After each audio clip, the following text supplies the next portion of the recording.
இறைமகனேசுவல் எனக்கு மிகவும் பிரியமானவர்களே, அருள்தாரும் இயேசுவே நிகழ்ச்சியின் மூலமாக மீண்டும் உங்களை சந்திப்பதிலே நான் மகிழ்ச்சி அடைகிறேன். குடும்பங்களை காப்பதில் கத்தோலிக்க தந்தையர்களின் பங்கு என்னும் தலைப்பிலே இன்றைய நாளிலே நான் உங்களை தியானிக்க அழைக்கிறேன். குடும்பமாகிய கப்பலிலே அந்த கப்பலின் தலைவனாக செயல்படக்கூடியவர் தந்தை. அதாவது ஒரு கப்பல் ஒரு இடத்திலிருந்து இன்னொரு இடத்திற்கு பயணப்படுகிறது. அந்த கப்பலுடைய தலைவன் என்பவர் அந்த பயணத்திற்கு மிக மிக முக்கியமான மனிதராக இருக்கிறார். அதாவது அந்த கப்பல் தலைவனுடைய அந்த கேப்டனுடைய பணிகள் என்ன என்றால், இயற்கை சீற்றத்திலிருந்து புயல், பனிமலை போன்ற பிரச்சனைகளிலிருந்து அந்த கப்பலை காப்பாற்ற வேண்டும். திருடர்களிடமிருந்து அந்த கப்பலை காப்பாற்ற வேண்டும். நிர்வாக பிரச்சனைகள், இயந்திர பழுது போன்றவற்றிலிருந்து அந்த கப்பலை பாதுகாத்து அந்த கப்பலையும் அதில் பயணப்படுபவர்களையும் அடுத்த இடத்திற்கு பத்திரமாக கரை சேர்க்க வேண்டும். இது தலைவருடைய பொறுப்பு. இந்த கப்பல் தலைவர் எப்படி செயல்படுகிறாரோ அதை பொறுத்து தான் அந்த பயணத்தினுடைய வெற்றி அமையும்.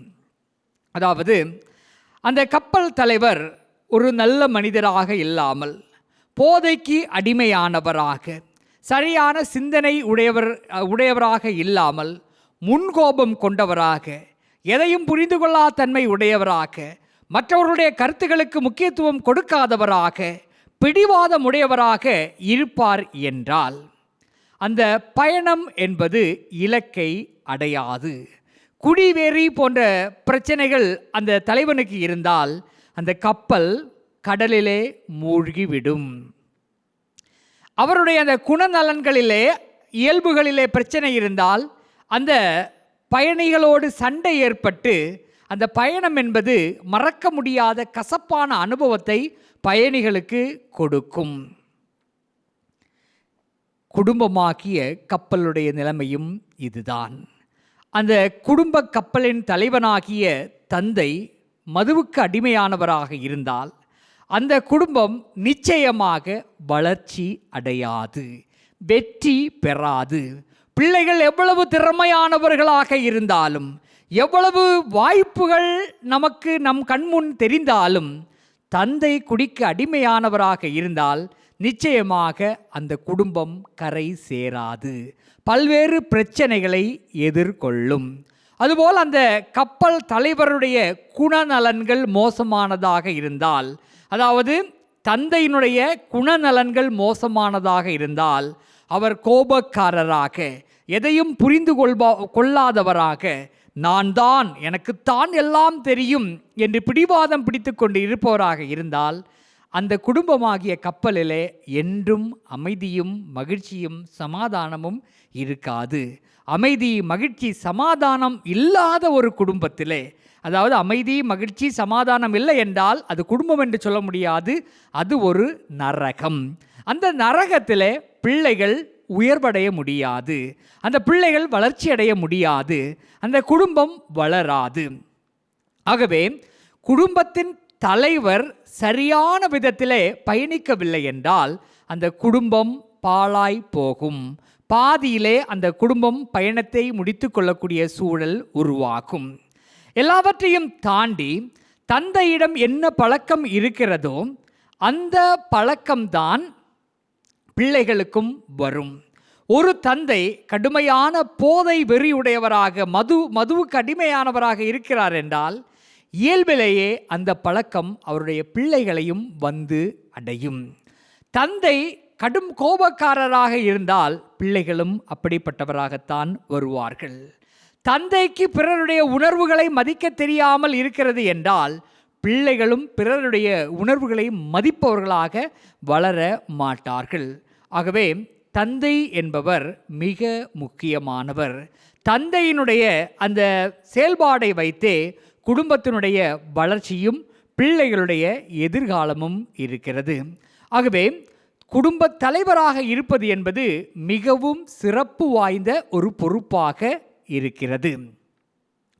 கடவுள் மனிதனை ஆணும் பெண்ணுமாக படைத்தார், ஒரு குடும்பமாக உருவாக்கினார். அதற்கு தலைவராக ஆணை வைத்தார். முதலில் ஆணை படைத்தார். ஆகவே கடவுளால் தலைமைத்துவத்திற்கு, குடும்பத்திற்கு தலைவராக இருப்பதற்கு அழைக்கப்பட்டவர்கள் அந்த அழைப்பை சரியான விதத்திலே பயன்படுத்துகிறோமா என்று சிந்தித்து பார்க்க வேண்டும். கடவுள் தன்னுடைய முக்கியமான பணிகளுக்கு குடும்ப தலைவர்களை அழைத்திருக்கிறார். மோசே ஒரு குடும்பத்தினுடைய தலைவர். அவரை வைத்துத்தான் இஸ்ரேல் மக்களை அவர் அடிமை தலையிலிருந்து மேலே கொண்டு வந்தார். அதுபோல ஒரு கட்டத்திலே கடவுள் இந்த பூமியை நான் ஏன் படைத்தேன் என்ற மனநிலைக்கு அவர் வந்துவிட்டார். மக்களுடைய பாவங்களை பார்த்து அந்த மனநிலையிலே கடவுள் இருந்த பொழுது மீண்டும் இந்த உலகை மீட்டுருவாக்கம் செய்ய கடவுளுக்கு உறுதுணையாக இருந்தவர் நோவா. அவர் ஒரு குடும்ப தலைவர். இயேசுவினுடைய வளர்ப்பு தந்தையாக இருந்தவர் புனித சூசேப்பர். அவர் ஒரு குடும்பத்தினுடைய தலைவர்.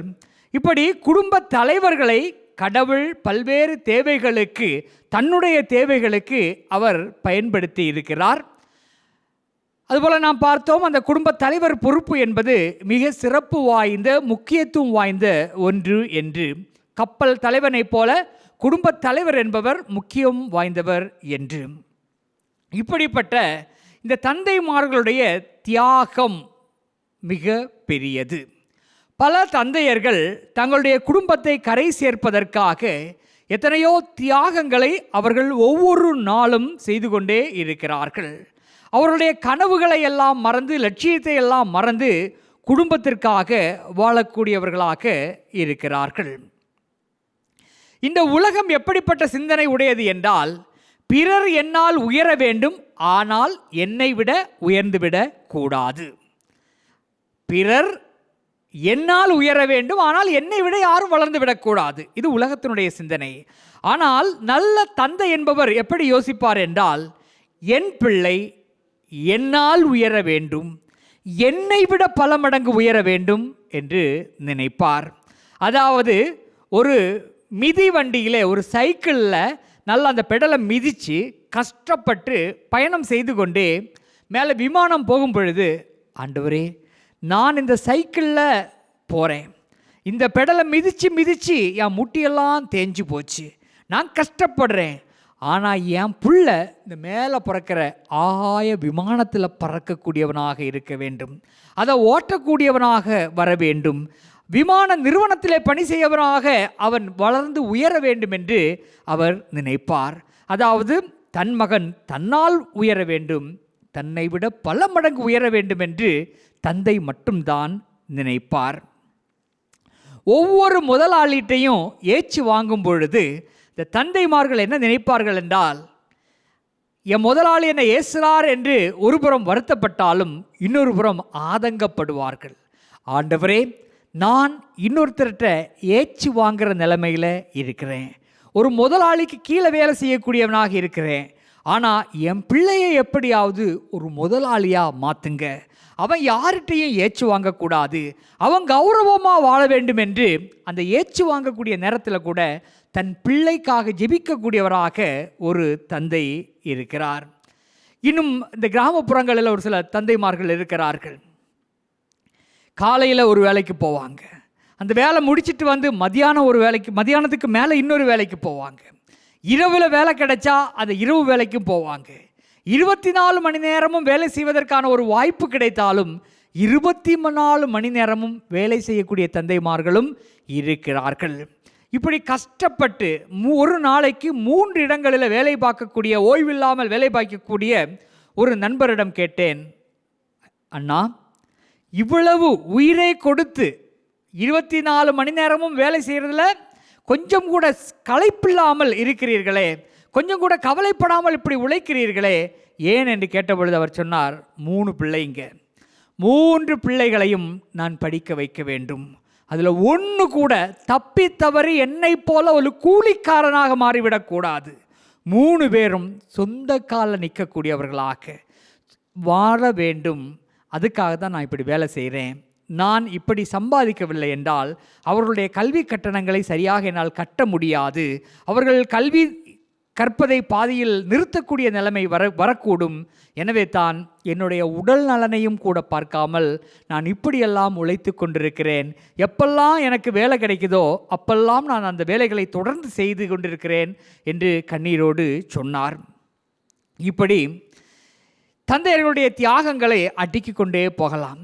ஒரு நண்பர், அவர் காலை உணவு, காலை மதியம் இரவு 3 வேளை உணவும் அவருக்கு நான்வெஜ் வேணும். நான்வெஜ் இல்லாமல், கறி இல்லாமல், கவிச்ச வாடை இல்லாமல் அவரால் சாப்பிட முடியாது.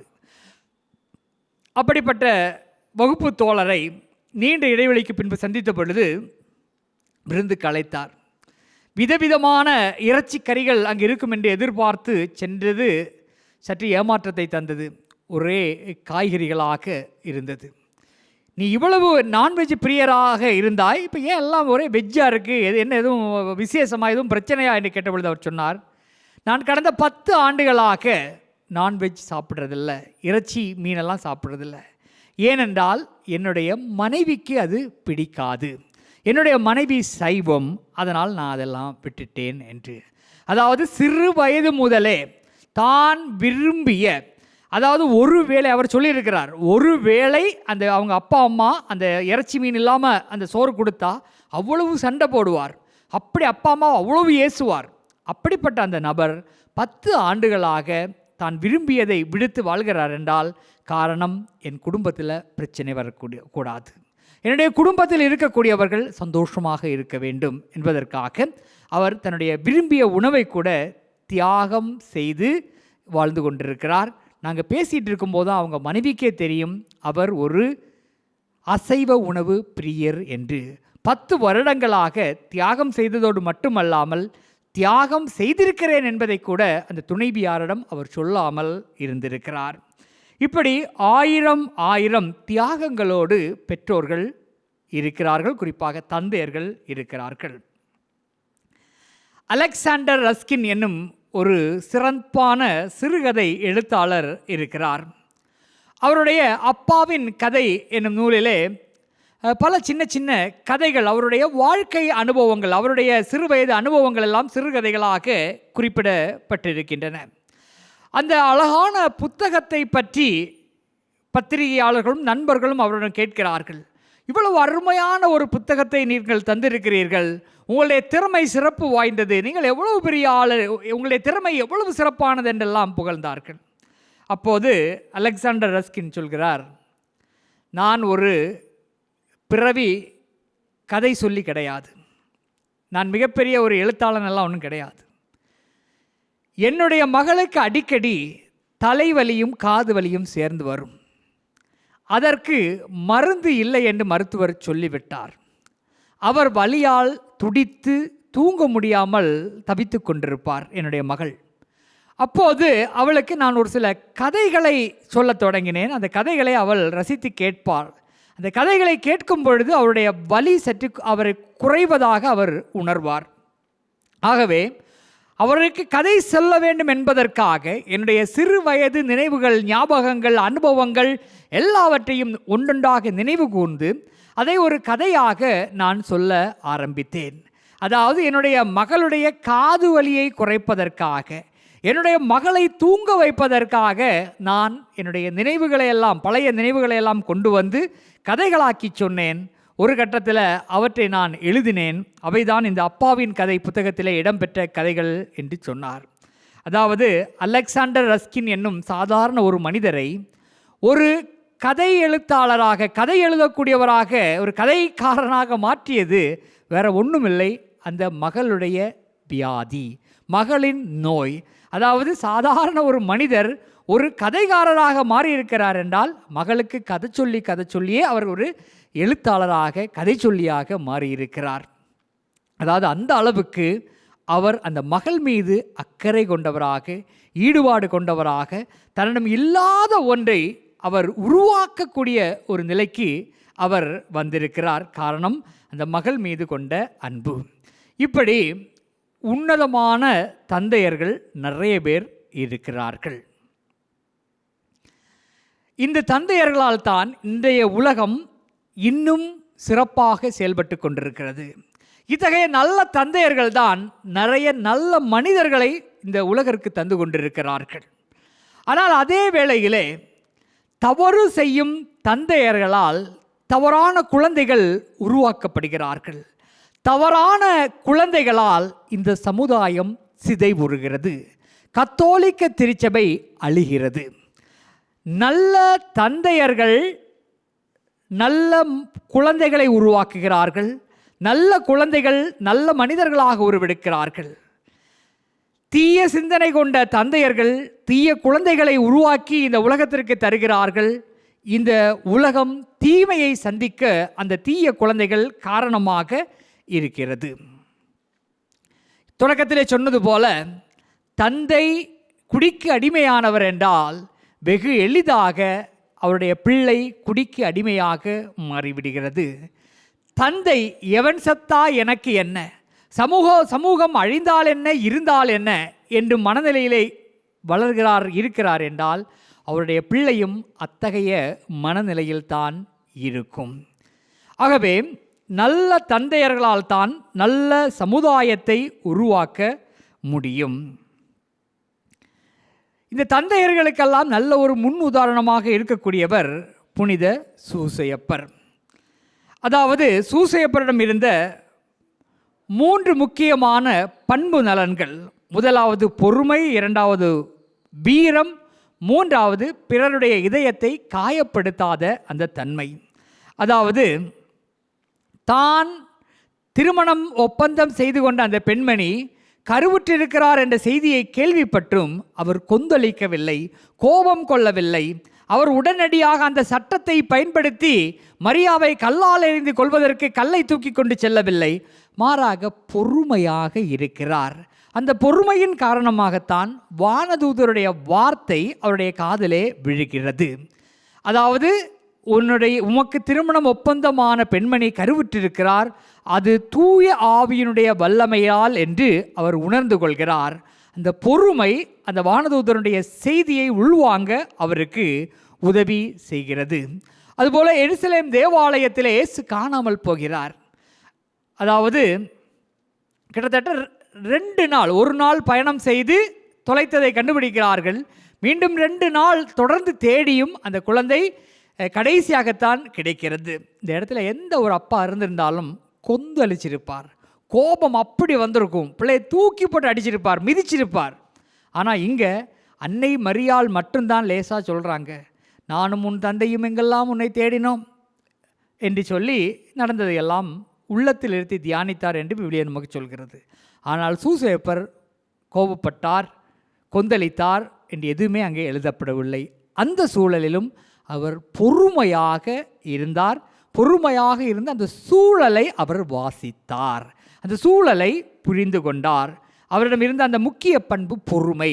எந்த இடத்திலையுமே கோபப்பட்டு விட்டு அல்லது வார்த்தைகளை பயன்படுத்தி விட்டு ஏன் இப்படி செய்தோம், ஏன் இப்படி பேசினோம் என்று அவர் யோசிக்கவில்லை. மாறாக முக்கியமான ஒவ்வொரு சந்தர்ப்பங்களிலும் பொறுமையை புனித சூசையப்பர் கையாண்டார்.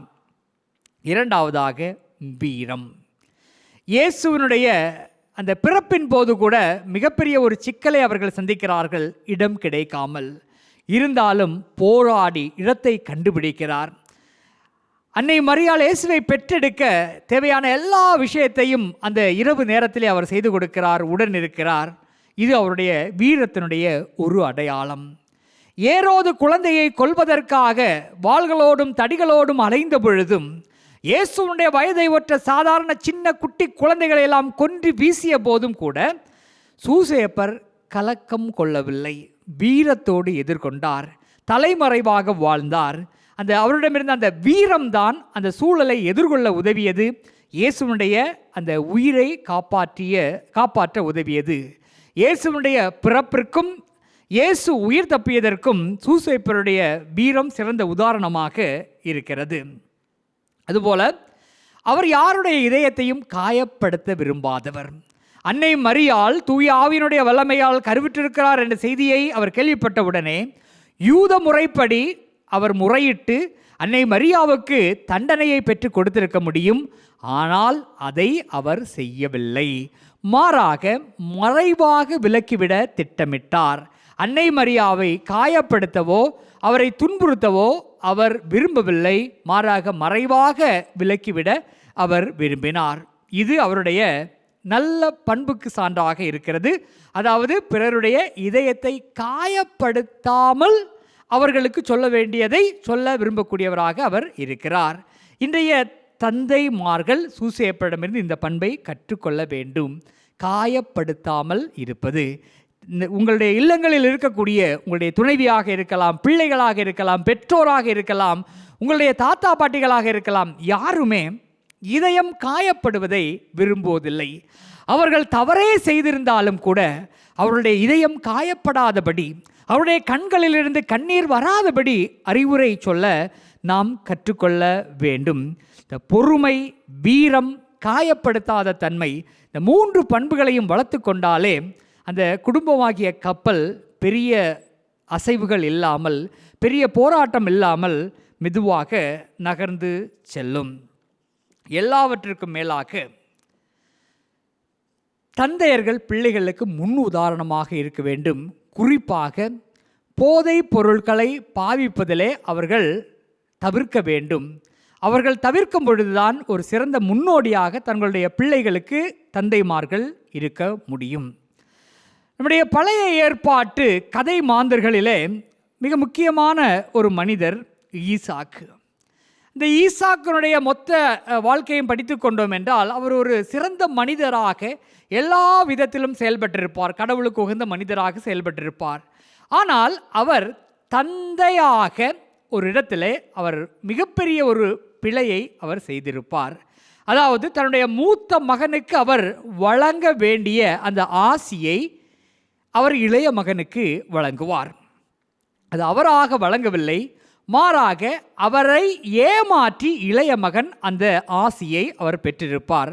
அதாவது மூத்த மகனாகிய ஏசா பெற வேண்டிய அந்த ஆசியை யாக்கோபு சூழ்ச்சியால் பெற்றிருப்பார். அதாவது ஒரு சிறந்த மனிதனாக அறியப்பட்ட ஈசாக்கு தன்னுடைய இளைய மகனால் ஏமாற்றப்பட்ட ஒரு ஏமாளியாக கடைசியாக தன்னுடைய வாழ்க்கையை நிறைவு செய்கிறார். அந்த ஈசாக்கு எப்படி ஏமாளி ஆனார்? சிறந்த குடும்பத் தலைவராக இருந்த, பல விஷயங்களிலே பாராட்டப்படக்கூடியவராக இருந்த ஈசாக்கு எப்படி முட்டாளாக்கப்பட்டார் என்றால் அதற்கு காரணம் திராட்சை ரசம். ஈசாக்கு தன்னுடைய மூத்த மகன் ஏசாவுக்கு அந்த ஆசியை, அதாவது வாரிசு உரிமையை வழங்க அவர் முற்பட்ட பொழுது மூத்த மகனை வேட்டைக்கு அனுப்புகிறார்.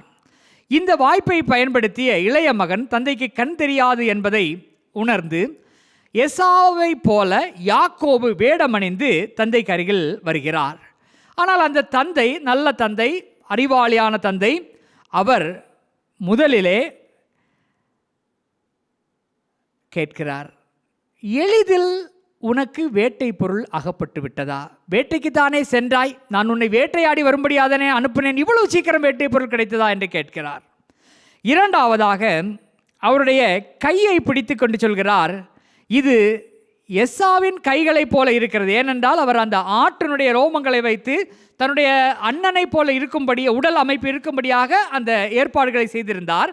ஆகவே அந்த கையை தொட்டு பார்த்துவிட்டு, கை மூத்த மகனுடைய கைகளைப் போல இருக்கிறது, ஆனால் குரல் இளைய மகனுடைய குரலைப் போல இருக்கிறது என்று தன்னுடைய சந்தேகத்தை வெளிப்படுத்துகிறார்.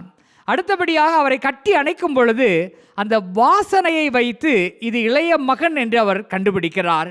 அதாவது அந்த இளைய மகன் அவரை ஏமாற்ற முற்பட்ட பொழுது ஒவ்வொரு படிநிலைகளாக அவர் இல்லை, அந்த கண் தெரியாத அந்த ஈசாக்கு இது இளைய மகன்தான், மூத்த மகன் இல்லை என்பதை அவர் கண்டுபிடித்து கொண்டே வருகிறார். ஆனால் ஒரு கட்டத்தில் அவருக்கு இளைய மகன் திராட்சை மதுவை கொடுக்கிறார். திராட்சை மதுவை குடித்தவர் நிலை தடுமாறுகிறார். அந்த ஆசியை, அந்த வாரிசு உரிமையை ஆள் மாற்றி இளைய மகனுக்கு கொடுக்கிறார்.